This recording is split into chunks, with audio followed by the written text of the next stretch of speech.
এই ব্যাপারটা আমার কাছে খুবই নোংরা লাগছে। নিপুণ আপু অনেক প্রিয়, ডিপজল ভাইও আমার খুবই প্রিয় একজন অভিনেতা। শিল্পী সমিতির যেই অনাকাঙ্ক্ষিত ঘটনাটা ঘটেছিল সেখানে আমি ছিলাম না, আমি এ ব্যাপারে কিছুই জানি না। কিন্তু জয় চৌধুরী আমার বন্ধু, আমি ওকে যতটুকু চিনি, আমার কেরিয়ারের প্রথম ছবি থেকে শুরু করে আমার প্রথম ছবি ওর সাথে করা হয়েছে। ও অনেক সভ্য একজন শিল্পী, আর ও মানুষকে অনেক রেসপেক্ট করে, প্লাস হচ্ছে সাংবাদিকদেরকে সে অনেক ভালোবাসে। আমি মানে একদম বিশ্বাসই করি না সে এরকম কোনো অন্যায় করেছে। আর আমি যে ফুটেজগুলো দেখেছিলাম, ফুটেজের মধ্যে দেখেছিলাম যে শিল্পীরা কেউ মারামারি করছে না, বাইরের মানুষজনই কিন্তু চেয়ার ভাঙচুর করছে, পিটাচ্ছে। প্রোডাকশনের লোক ছিল সেখানে, আরও অনেক বাইরের লোক ছিল।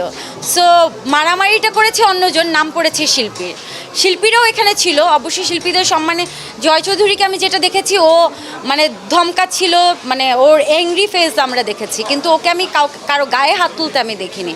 সো আমি এই ব্যাপারে আর কিছু বলতে পারছি।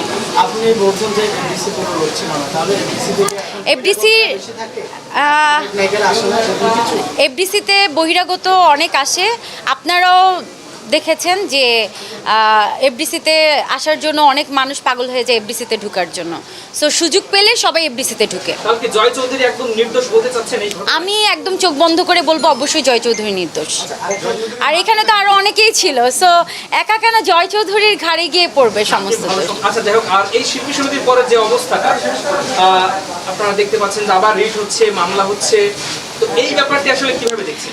এই ব্যাপারটা আমার কাছে খুবই নোংরা লাগছে যে এই কি বলবো, আমার কাছে নিপুণ আপু অনেক প্রিয়, আর ডিপজল ভাইও আমার খুবই প্রিয় একজন অভিনেতা।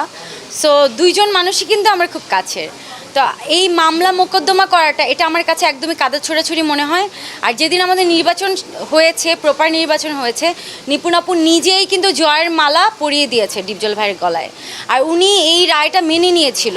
এর ভিডিও ফুটেজ আমাদের সবার কাছে আছে, ইভেন আমি নিজেও তখন লাইভ করেছি, আমার ফোনেও এই ভিডিওটা আছে। সো যেখানে উনি নিজেই এই রায়টা মেনে নিয়েছে, উনি নিজেই জয়ের মালা পরিয়ে দিয়েছে ডিপজল ভাইয়ের গলায়, এখন এসে মামলা করার কোনো যুক্তিই আসে না।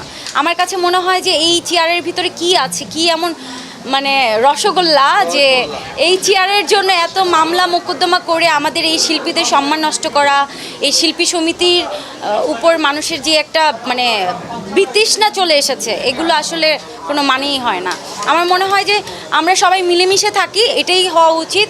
আর এটা তো মাত্র 2 বছরের ব্যাপার, 2 বছর পরে আবার নির্বাচন হবে, আমরা আবার নতুন প্রার্থী পাবো।